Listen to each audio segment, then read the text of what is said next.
Hey guys, Rosie here. I just want to say I am so grateful that you're listening.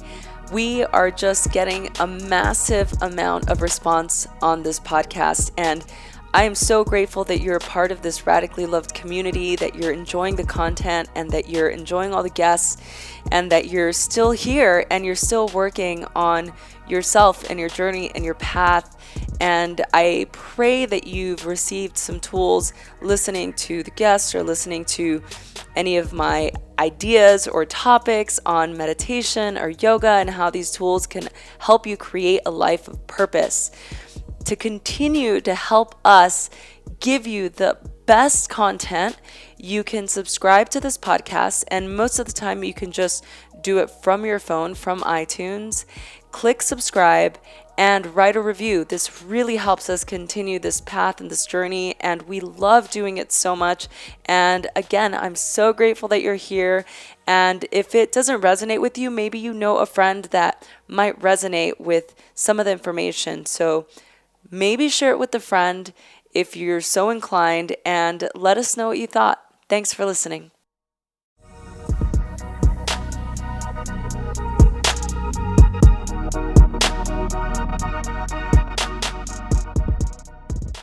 Mandy Hale says, growth is painful, change is painful, but nothing is as painful as staying stuck somewhere you don't belong. We all get stuck, paralyzed about a decision, unsure of what choice to make. This happens to all of us.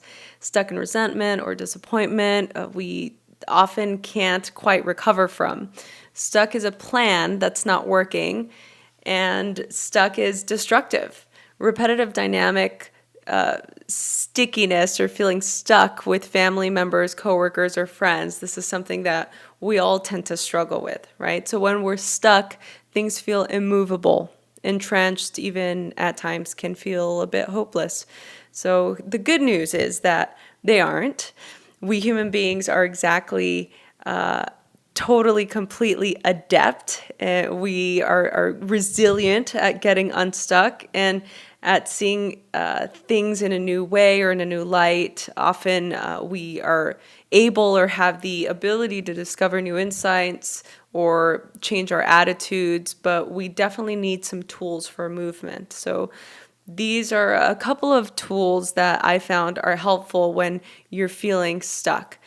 These are some of my favorite things to do, so you can keep them in your toolkit and experiment with them as you see fit.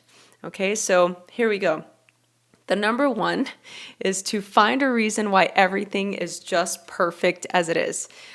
Perfect, like not, oh, things are just okay, but perfect. I know it's a little bit dreadful and can maybe be a little bit annoying, but whatever situation you're in, be it as not planned, it's perfect.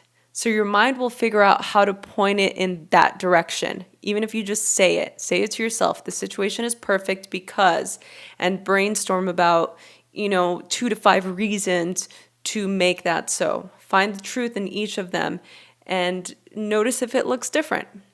Number 2, put on a soundtrack. So pick a favorite song and connect to a different mood or a mood of a song, something that makes you feel good.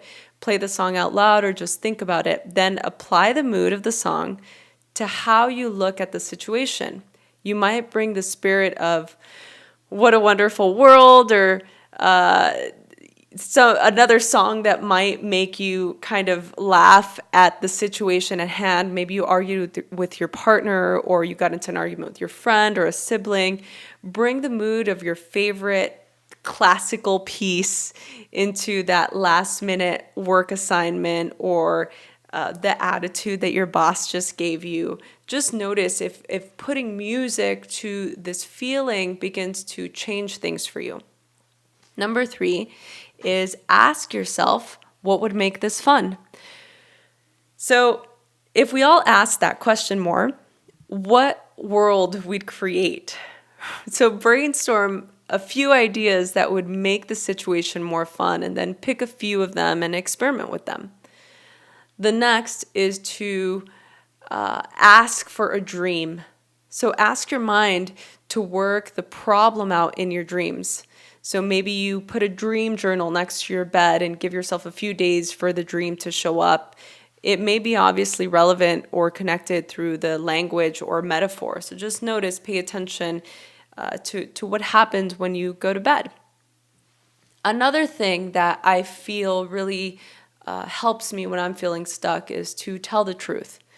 Just tell the truth, including the parts that feel scary or vulnerable to share, including the parts that you've been repressing or things that you've been avoiding or a situation that you don't really want to face, that unfailingly shakes things up and breaks stagnation.